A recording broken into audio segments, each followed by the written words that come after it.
this woman has gone from crying alien in one of the Guardians films with James Gunn, who she's now working with yet again in the new Superman film as one of Lex Luthor's henchmen, going from Christmas darling to now henchwoman. Bonnie Discepolo, how are you?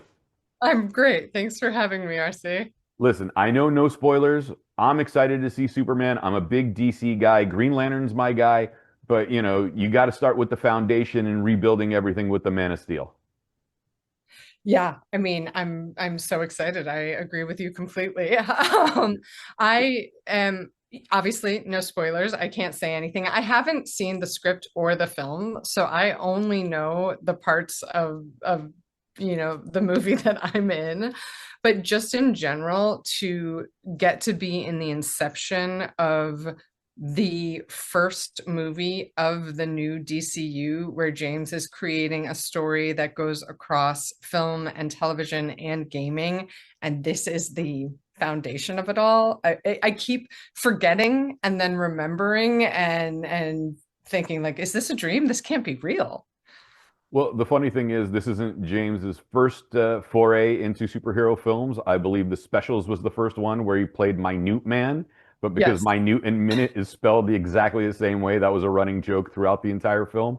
Um, when you get to see, because you've worked with him before on Guardians, the evolution from tiny independent films to this mega blockbuster to now being in charge of all of DC films and essentially DC Entertainment itself.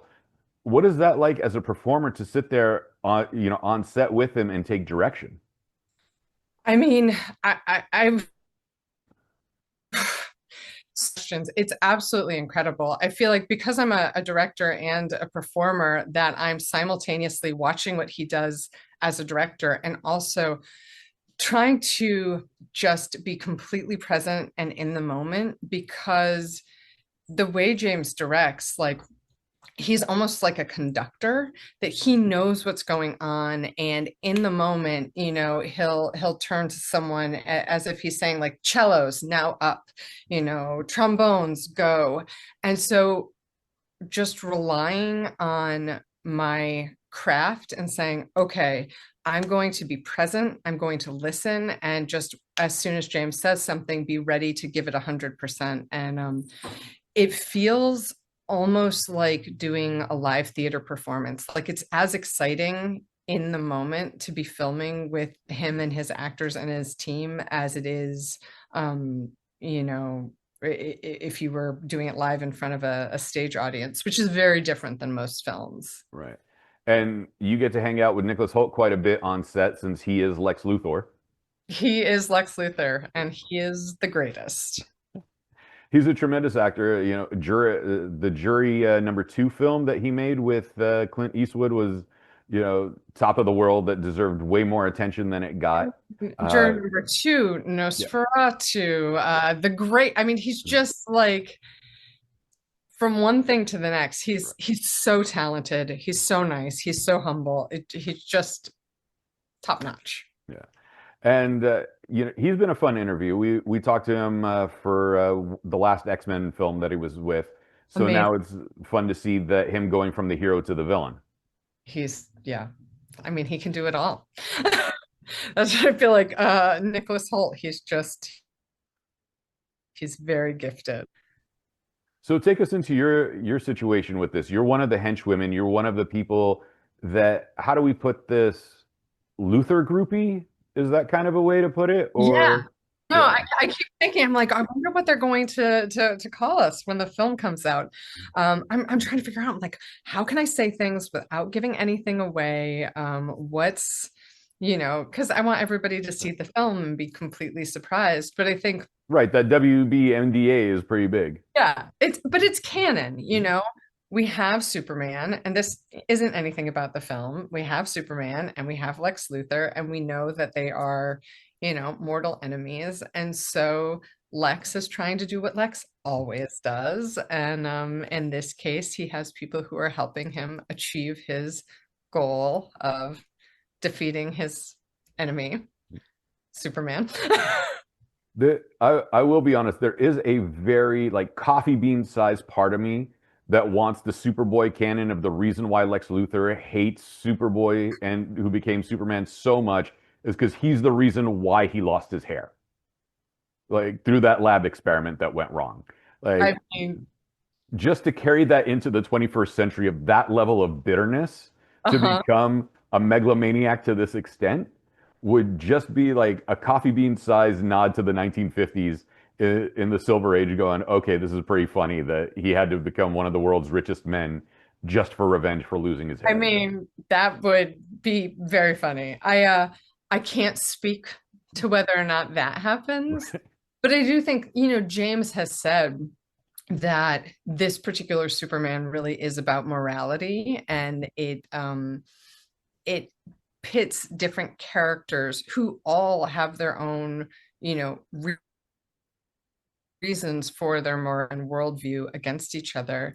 And so the thing that I, loved about this is every villain is a hero in their own story. So, relating to it as like, no, no, no, like we think we're doing what we believe is morally correct. Yeah, it's this notion of relative morality where we can justify all our behaviors based on the situation itself instead of a communal morality. I mean, that's a great way to look at it, relative morality. Like, what is the greater evil? Who deserves our compassion? Where do we throw our alliance? I mean, and I think given the world we're living in today, those are good questions and conversations to be having.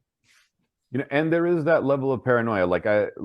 I've been to several alien conventions like Alien Con and Contact in the Desert, and there is that notion between the benevolent alien versus the malicious one, and the fear of if they can reach us and we can't reach them, how are we still top of the food chain? So I can see that playing into this as well.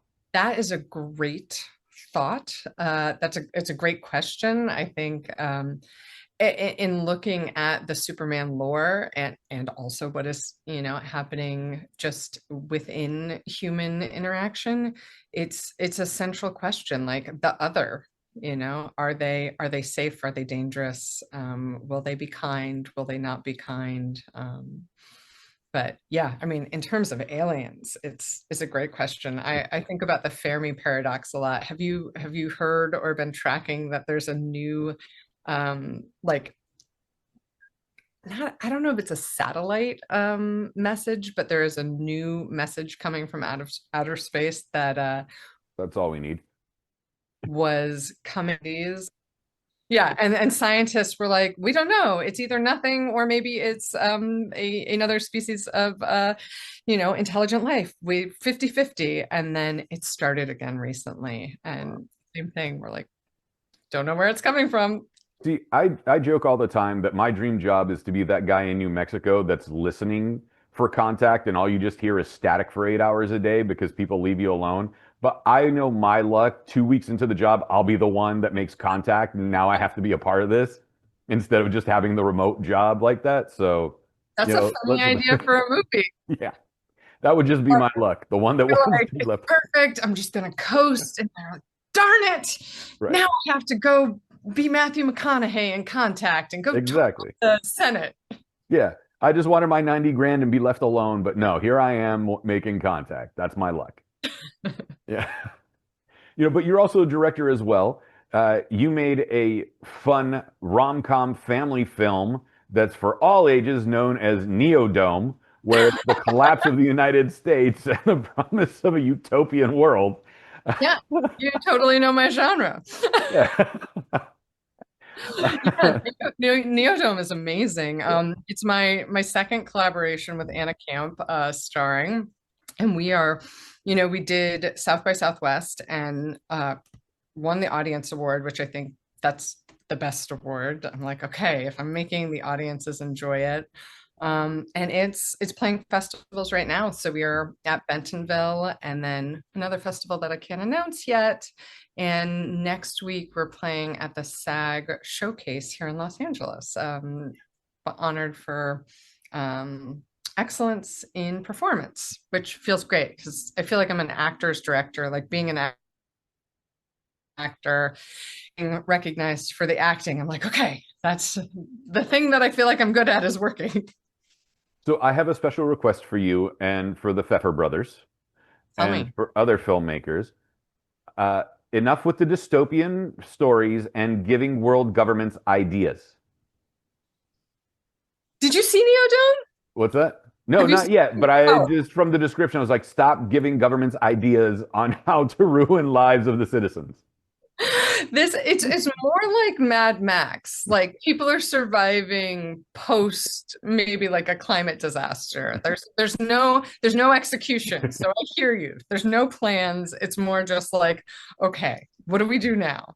Oh, Uh, Princess Leia wants to come say hi. She just made and an you have your own cat. The ultimate villain in most movies is the feline. but not Princess Leia. She's a good girl.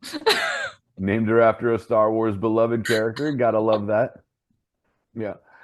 Being a part of this genre in superheroes and coming into this world now, it's a totally different aspect of doing a Christmas movie like you've done before or doing a dystopian film like Neodome. What's the transition like in seeing reaction of going from, oh, here's these heavier films or here's these lighter films to now 80 plus years of canon within Superman that this is American mythology? I have goosebumps. Just you asking that question. I feel like I'm going to cry. It is the greatest joy. It feels like an incredible responsibility and an incredible honor. Um, and it also, I started in theater and then transitioned to film and television. I'm working on Superman because of the way we shot it. I think I can say this because I won't give anything away, but I don't know the parts that I wasn't in, but the parts I was in, we were on one location, on one stage with the same actors and the same crew coming every day and working these 12-hour days where the cameras were just moving around. And so it was like doing a 2-week run of a play. It felt like doing Shakespeare or the Odyssey, that we're, doing this grand thing, stories that people know and already have preconceived notions about, but are also huge. And it it felt like coming home. And I'm so grateful to James because getting to be a part of that feels like doing what I always wanted to do, what I maybe didn't dream was possible. Like being in Superman seemed like such a leap. Right. um, and it actually felt like, oh, for the first time, I'm really like pushing the bounds of every thing that I trained to do. Like I went to conservatory and then I went to the Moscow Art Theater and studied in Russia. And then I did David Mamet's Atlantic Acting School. And I had to use every single one of those tools that I had trained for to like for my body, my voice, like my presence for those 12-hour days where the cameras could be anywhere. And so it felt like the most fulfilling, rewarding, exciting, joyful, hopeful, grateful, like great. So let's rewind real quick. Since Yeah. you trained in the United States, you went to conservatory, and then you end up training in Russia.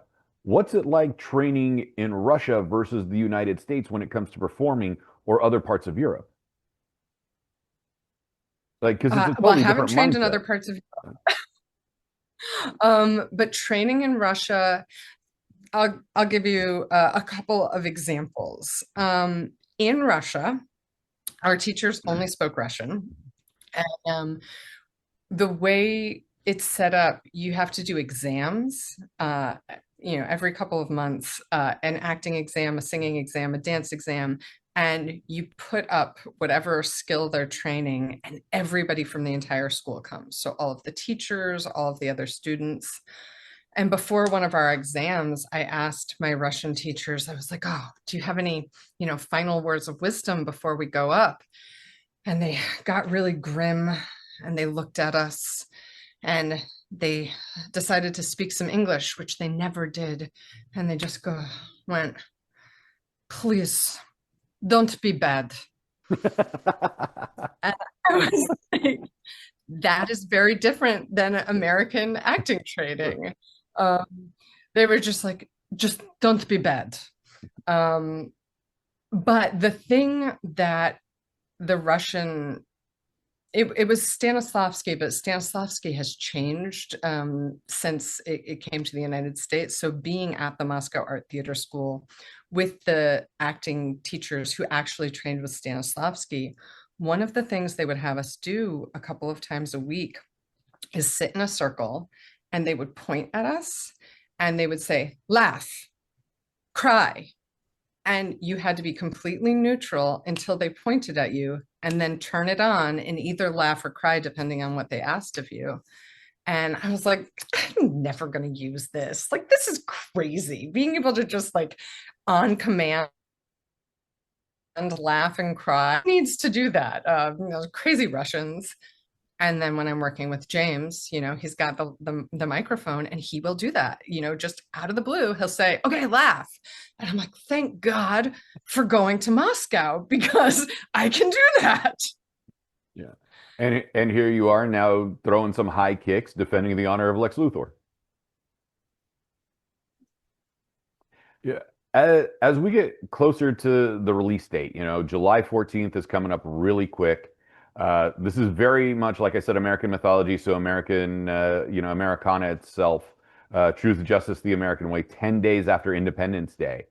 Uh, what are your hopes? Because you only had your pages, and they're like, these are what we're giving you. These are your pages. You know nothing else beyond this. Yeah. That In is all just true. in just knowing your section, like how excited are you for the entire film if it feels that these 2 weeks were as Shakespearean as you've experienced? I mean, I have the greatest of hope. It feels like it has the promise to do everything that you were saying, be the Americana, be the nostalgia. That, one of the things that James always does is bring so much heart to any film that he's doing.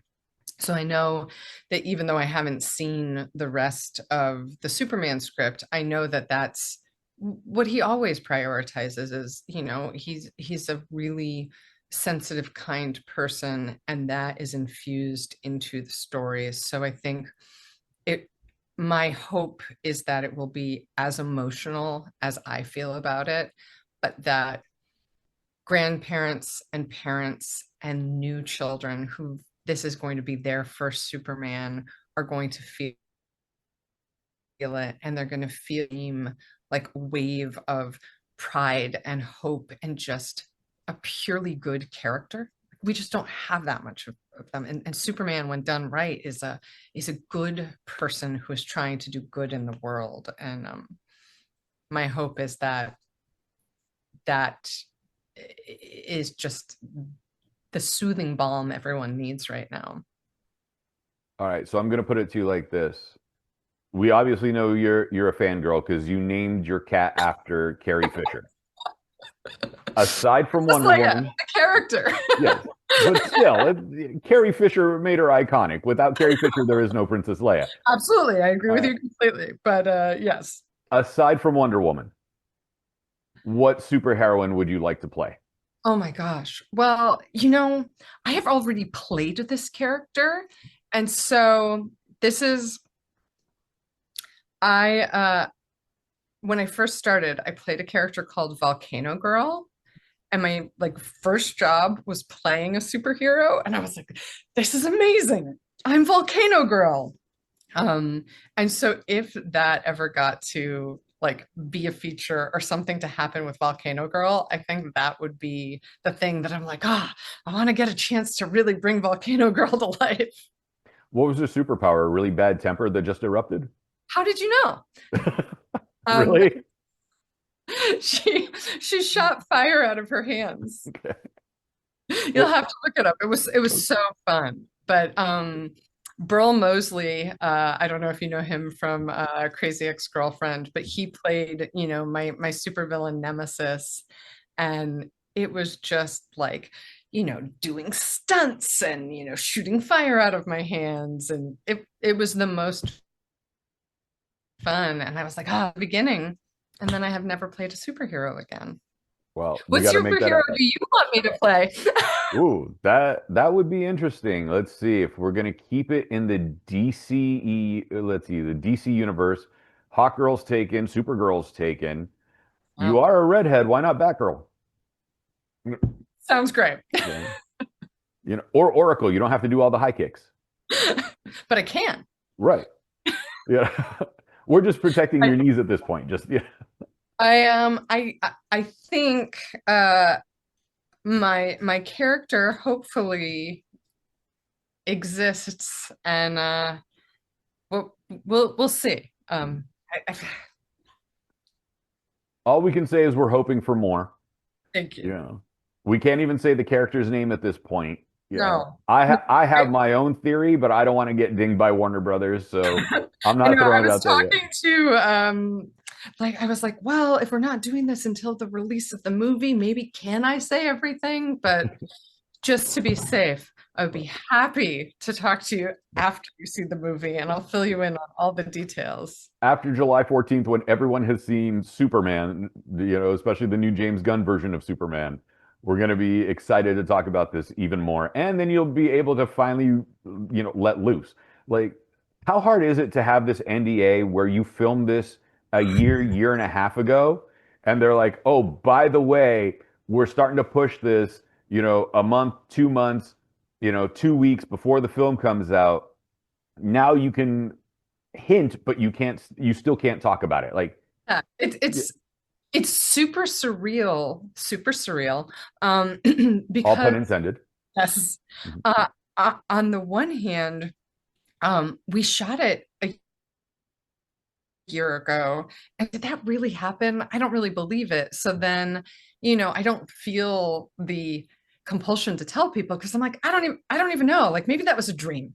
Maybe I just had a wonderful dream where I got to go shoot Superman. And then on the other hand, like I was talking to James and he was like, okay, well, you can tell people you're in the movie, but you can't reveal anything else. And then I was like, all I want to do is tell everyone. That's got to be the hardest part. Um, so, I literally have like proof and like documentation. I can't even say what it is, like in my hands right here. I was like, oh, I just want to show him, but I I know can't. you're dying to show the set photos. I can tell. But that leads to the question: since this was filmed a year and a half ago, and this is the delayed gratification coming July 14th versus live theater where you get the instant gratification. Ooh, Which is more exciting because you've waited so long to finally get recognized, or the immediate, at the end of the scene, everyone starts clapping going into the next act. I have experience with theater. I know what that feels like, but I have never been in a film like Superman that's having a global release. Like this with a role like this. So I'm in uncharted territory. I think I'm going to have to tell you after July 11th, and I'll be like, okay, now that the movie's out, this is how it feels. But the idea that every single person around the world has a chance to see this, I think the promise of that feels maybe more exciting. Like I don't know. Like, I want to go to China and India and South America. I want to meet people and be like, oh, you saw Superman? Amazing. Bonnie, I'm so excited for Kazakhstan. you. Oh, There you go. So you go to Kazakhstan, see how that's going to turn out. thank Yeah. Bonnie, I'm really excited for you. exactly. Where can we find Neodome on the festival circuit that's already been announced? And then where can we find you on social Yes. media to talk about Superman even more? Neodome is playing at Bentonville Film Festival tomorrow. Our screening is at, I think, 2:30 p.m. at the, ooh, I can't remember, something hall, the Distillery Hall. In Bentonville, Arkansas. Amazing. It's also streaming on the Bentonville website. So that's happening all this week. And if you go to the Bentonville website or their Instagram, I think they have links to Neodome and you can see that right now.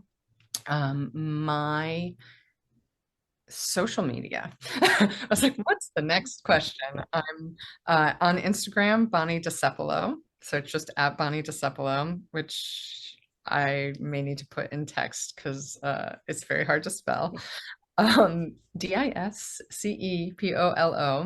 And then I'm on TikTok, same name, and I'm still on Twitter. And I'm on Red Note. I don't know what Red Note is, so okay, It's that's a the new one to me.